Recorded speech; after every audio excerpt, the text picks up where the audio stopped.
Hello everyone. RRB ALP और technician के लिए जो प्रैक्टिस सेट देख रहे हैं ये इसका 33वां सेट है आज का। और इसके अलावा ये video RRB NTPC group D और आरपीएफ सभी के लिए महत्वपूर्ण है। तो चलिए शुरू करते हैं आज के इस वीडियो को। यहाँ पर पहला क्वेश्चन है, सामान्यतः घुटनों की टोपी या नी कैप्स किसे कहते हैं?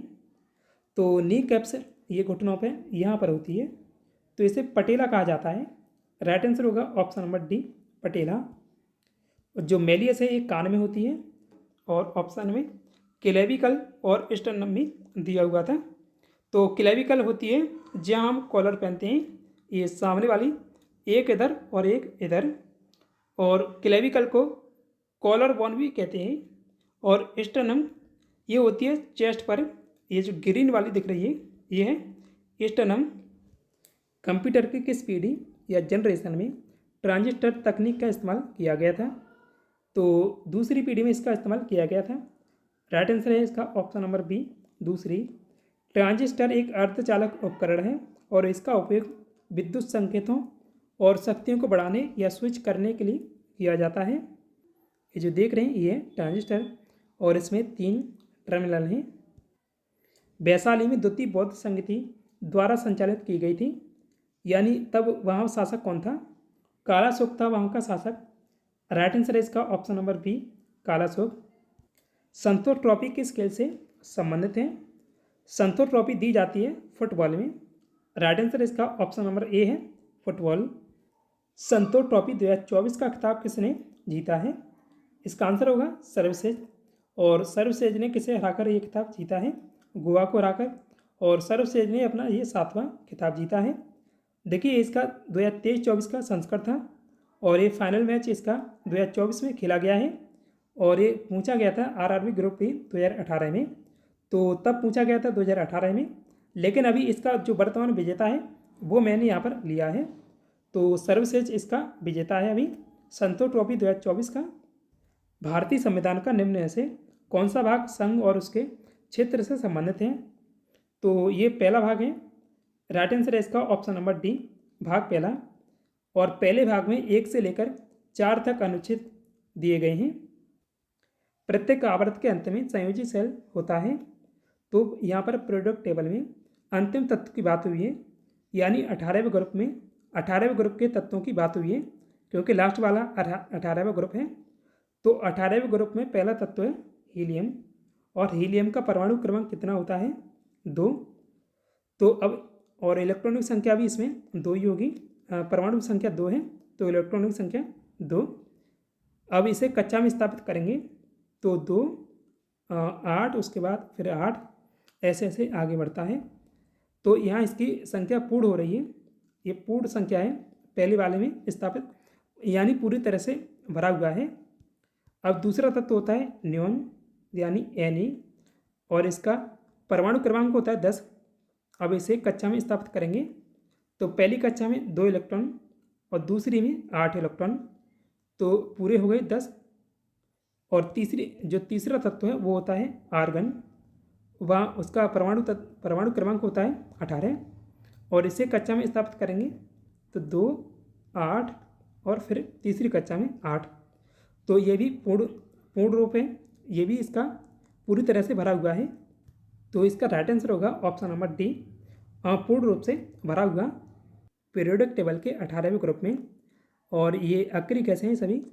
Helium, neon, argon, krypton, xenon, radon और ऑर्गेनिसन, ये इस ग्रुप का अंतिम तत्व है और पीरियोडिक टेबल का भी अंतिम तत्व है, 118वां तत्व है। राजा राम मोहन राय के प्रयासों से सती प्रथा पर प्रतिबंध कब लगा था? तो कब लगाया गया था सती प्रथा पर प्रतिबंध? 1829 में लगा था। इसका राइट आंसर है ऑप्शन नंबर सी। नेपाल की राजधानी कौन सी है? तो नेपाल की लोकेशन ये है मैप में, और इसकी राजधानी कौन सी है? काठमांडू है। काठमांडू नेपाल की राजधानी है और नेपाल का सबसे बड़ा शहर भी है। आगे, भारतीय खिलाड़ी सौरभ घोषाल किस खेल से संबंधित हैं? तो सौरभ घोषाल स्क्वैश खिलाड़ी हैं। राइट आंसर है इसका ऑप्शन नंबर डी, स्क्वैश। और ये किस राज्य से संबंधित हैं? पश्चिम बंगाल राज्य से संबंधित हैं। और सौरभ घोषाल 2013 में इंग्लैंड के मैनचेस्टर में विश्व स्क्वैश चैंपियनशिप के क्वार्टर फाइनल में पहुंचने वाले पहले भारतीय बने थे। अब नेक्स्ट क्वेश्चन है, फेरिक ऑक्साइड का सूत्र क्या है? तो फेरिक ऑक्साइड का सूत्र होता है Fe2 और O3। राइट आंसर इसका ऑप्शन नंबर ए है Fe2O3। आयरन ऑक्साइड या फेरिक ऑक्साइड अकार्बनिक यौगिक है। सिंधु सभ्यता स्थल हड़प्पा वर्तमान में कहाँ पर स्थित है? तो हड़प्पा स्थल कहाँ पर है? पाकिस्तान में है अभी वर्तमान में। देखिए हड़प्पा की लोकेशन ये है, ये वाली। प्रकाश का रंग किसके द्वारा निर्धारित होता है? इसका राइट आंसर है ऑप्शन नंबर बी, तरंग दैर्घ्य के द्वारा। देखिए प्रकाश का रंग है इसकी तरंग दैर्घ्य और आवृत्ति पर निर्भर करता है। ये इसका रंग आवृत्ति और तरंग दैर्घ्य पर निर्भर करता है। जैसे अब लाल रंग की जो तरंग दैर्घ्य होती है सर्वाधिक होती है और इसकी आवृत्ति सबसे कम होती है। तो तरंग दैर्घ्य आवृत्ति के विपरीत होती है, यानी ये दोनों आपस में विपरीत होते हैं। 1828 में ब्रह्म समाज की स्थापना किसने की थी? तो किसके द्वारा की गई थी? राजा राम मोहन राय के द्वारा इसकी स्थापना की गई थी। और 1828 में ब्रह्म समाज की स्थापना कर भारतीय समाज के आधुनिकीकरण में भूमिका निभाई थी। यूनेस्को में शामिल होने वाला देश का 42वां विश्व धरोहर स्थल कौन सा है? तो ये कौन सा है? पिछले साल ही शामिल किया गया था 2023 में। तो ये होयसल के मंदिर हैं जो कर्नाटक राज्य में स्थित हैं। राइट आंसर इसका ऑप्शन नंबर बी है। होयसल के पवित्र समूह कर्नाटक में स्थित है। बेलूर, हलेबीड और सोमनाथपुरा 3 मंदिरों का एक समूह है जो होयसल साम्राज्य के तहत 12वीं और 13वीं शताब्दी के बीच बनाए गए थे। और होयसल राजवंश ने 11वीं और 14वीं शताब्दी के बीच वर्तमान कर्नाटक के बड़े हिस्से पर शासन किया था। और ऐसे भी पूछा जा सकता है कि अभी यूनेस्को में भारत के कितने विश्व धरोहर स्थल शामिल हैं? तो अभी तक 42 हैं और 42वां कौन सा है? ये होयसल के मंदिर हैं। सोन चिरैया भारत के निम्न में से किस नेशनल पार्क में पाई जाती है? तो ये पाई जाती है मरुभूमि नेशनल पार्क राजस्थान में। भारत की पहली महिला महावत पार्वती बरुआ को वर्ष 2024 में निम्न में से कौन सा पुरस्कार मिला है? तो काफ़ी महत्वपूर्ण ये सवाल है, याद रखिएगा। इन्हें पद्मश्री पुरस्कार मिला है।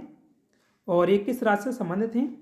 पार्वती बरुआ असम राज्य से संबंधित हैं और वे गुवाहाटी की निवासी हैं। तो ये भी याद रखिएगा। देश की पहली महिला महावत पार्वती बरुआ हैं। हाल ही में किस राज्य ने काजी नींबू को अपना राजकीय फल घोषित किया था? तो किस राज्य के द्वारा इसे राजकीय फल घोषित किया गया था? असम के द्वारा घोषित किया गया था। Cu यानी ये कॉपर का प्रतीक चिन्ह है।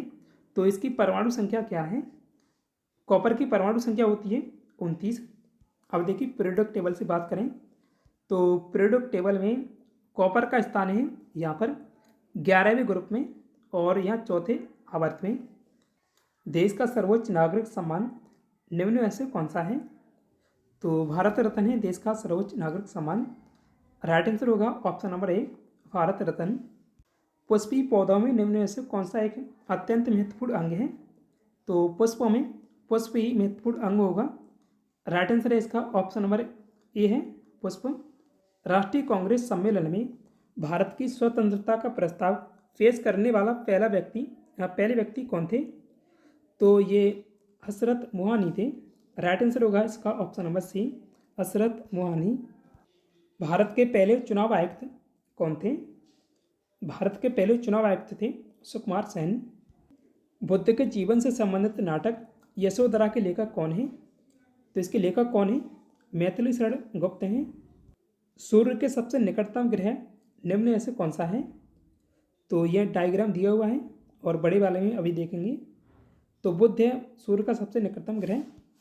देखिए सूर्य से दूरी के मामले में बुध पहले स्थान पर है, शुक्र दूसरे और पृथ्वी तीसरे, मंगल चौथे और गुरु यानी बृहस्पति ये 5वें स्थान पर है।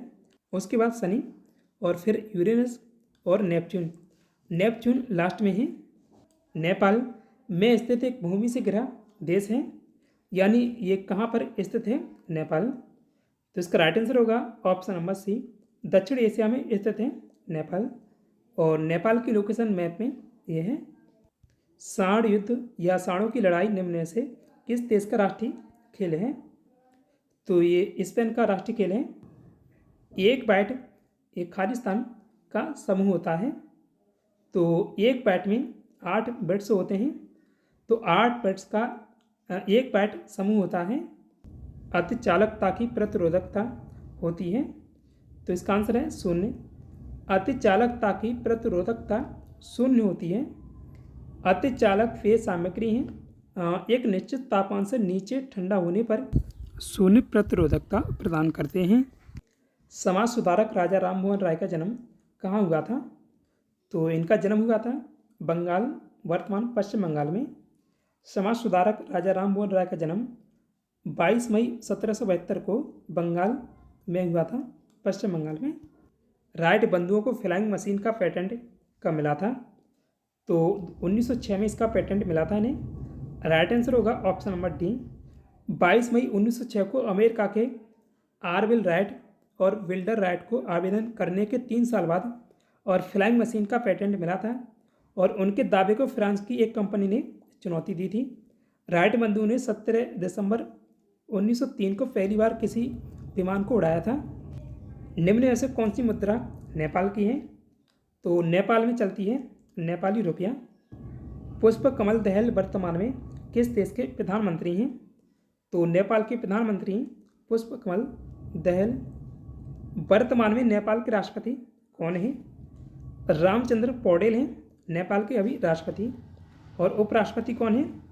रामसाय प्रसाद यादव हैं नेपाल के। इनमें से कौन सी नेपाल की आधिकारिक भाषा है? तो नेपाल की आधिकारिक भाषा नेपाली है।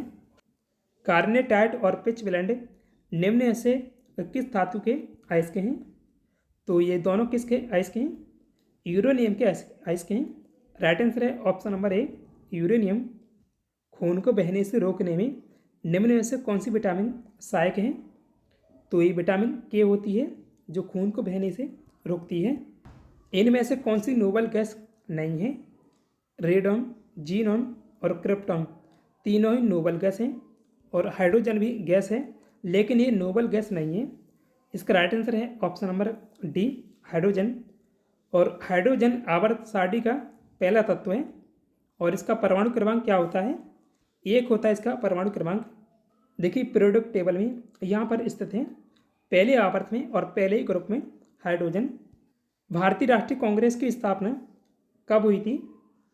तो 1885 में हुई थी कांग्रेस की स्थापना। मुद्रा राक्षस के लेखक निम्न में से कौन है? इसका राइट आंसर है विशाखादत्त हैं। आज के लिए इतना ही। पिछले क्वेश्चन में पूछा था निम्न में से कौन संवर्ती सूची का विषय है? तो जंगली जानवरों और पक्षियों का संरक्षण और न्याय का प्रशासन, ये दोनों संवर्ती सूची के विषय हैं। इसका राइट आंसर है ऑप्शन नंबर सी सही होगा। ये और भी दोनों टेस्ट क्वेश्चन। निम्न में से कौन सा उत्तर प्रदेश का राजकीय पक्षी है?